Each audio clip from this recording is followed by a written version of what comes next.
Let's get salty! Everyone, Zeddy here again today with another Perils in Paradise card review. And we've got a card here that will force your opponent to spend mana, at least on random nonsense, most likely. Although, against Rogue, I'm not sure. We'll talk about that as well as a couple of other pretty cool cards in here. And if you want to win some of these cards, we have a giveaway going on for two regular pre-orders, one mega bundle out of my pocket to enter that giveaway. Like and comment in the video, link down in the description below, the one with that thumbnail over there.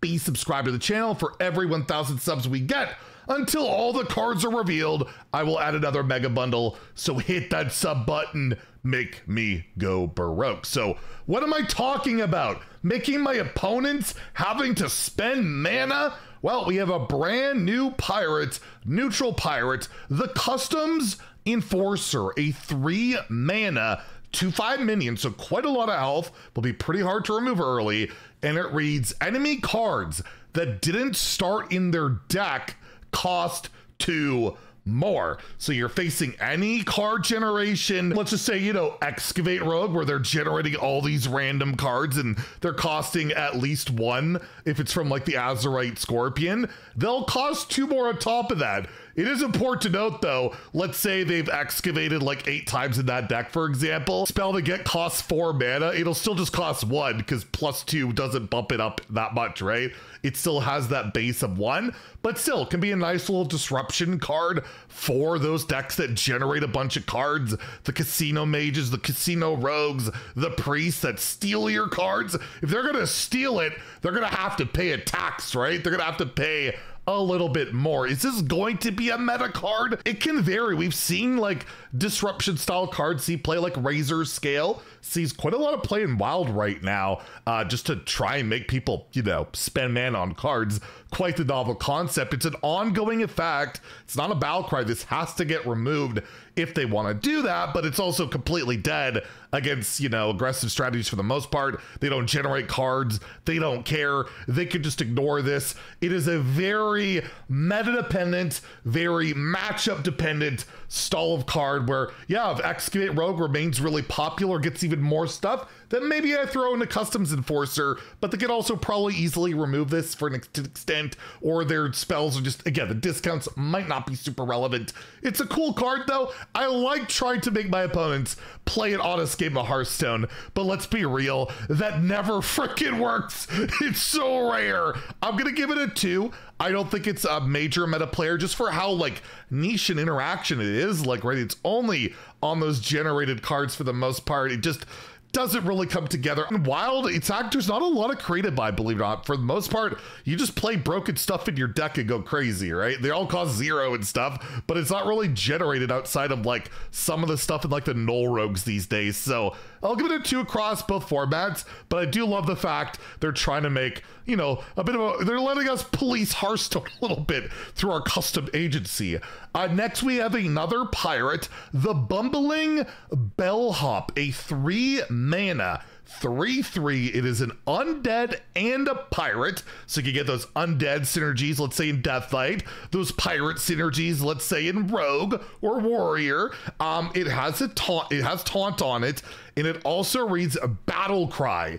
If you're holding a spell that costs 5 or more, summon a copy of this. So again, copy of it means it'll retain any hand buff stats, anything like that. I'm thinking like hand buff DK could be looking at this and be like, hey, that's not too bad. I can, you know, it's an undead. I can hand buff this a bunch. That could be really nice. It's just like, what spells am I going to be playing with this? And right now, like hand buff DK doesn't play a lot of expensive spells, 5 or more, but maybe you could figure something out with that, because I just see this as like a nice possible hand buff target, but you already have like the 2 mana 3/2 that you could use that like Spence Corpses and all that. There's some synergies, there's some possibilities. Any deck where you're just playing a bunch of big spells, you can just throw this in there. You don't necessarily need to hand buff it. Like, it's just a 3 mana 6/6. You could play on curve with the condition of just having a spell. That might just be good enough on its own. It's a neutral card, so you could throw it into whatever deck without that might work.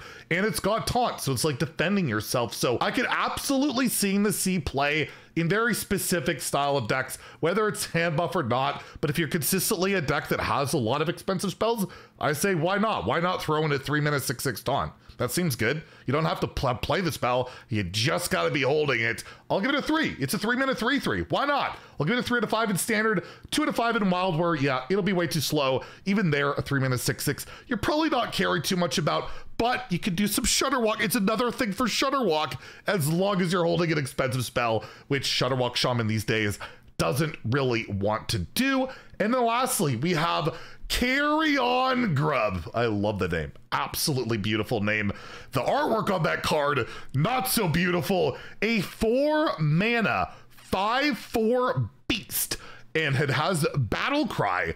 Get a 1-cost suitcase, pack the top 2 cards of your deck into it. And what is that? Well, it's this suitcase. It's a carry-on suitcase where it's right now it reads get another card and another card. That's a placeholder for whatever cards you have. So basically it draws your next 2 cards, throws it into a sack, and then you spend 1 mana to get it, which is not too bad. So at the end of the day, it's like a 5-mana draw 2 cards, get a 5/4 beast. Seems really solid. I don't see much of a downside in that.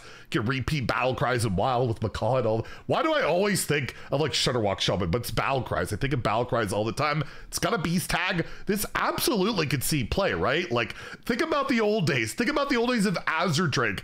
5 mana, draw a card. They had a Hall of Fame that damn thing because it was too good and in every deck. Now it's a 4/5. It's been buffed, and now we're getting Carrion Grub, which effectively draws you 2 cards. You just have to spend some mana on it.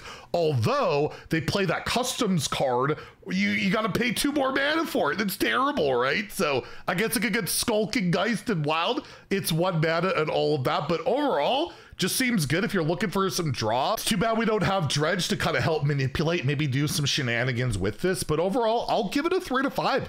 I don't think it's like a giant meta breaking card, but I absolutely could see this going to like a Reno deck, for example, just to, you know, to flesh out your curve, get some card draw. Some of those decks lack that a little bit. It's just really good. And it's got the beast tag. Maybe Hunter even can utilize it in some regard. Absolutely a playable card. In a Wild, again, probably, I can't, it's so crazy that I have to say this is too slow. 5 mana draw 2 basically is too slow. Maybe it's too slow, but regardless, I'll give it a 3 in standard Wild. This card does seem legitimately strong, even if that artwork is a little bit, yeah, kind of ugly. But terrifying, but the play on words on Carrion Grub is absolutely phenomenal. So there you go. Those are the last of the cards revealed today. Some pretty good stuff. I wonder if is the neutral stuff better than that Druid legendary with the locations? Maybe it might be, or Druid / Warrior kind of legendary. Anyways, let me know what you guys think about all these cards in the comments down below. More reveals will be tomorrow, so stay tuned for some more totally accurate card reviews. We never get any wrong. Anyways, if you enjoyed the video, please like and subscribe. Have a great day and stay salty, my friends.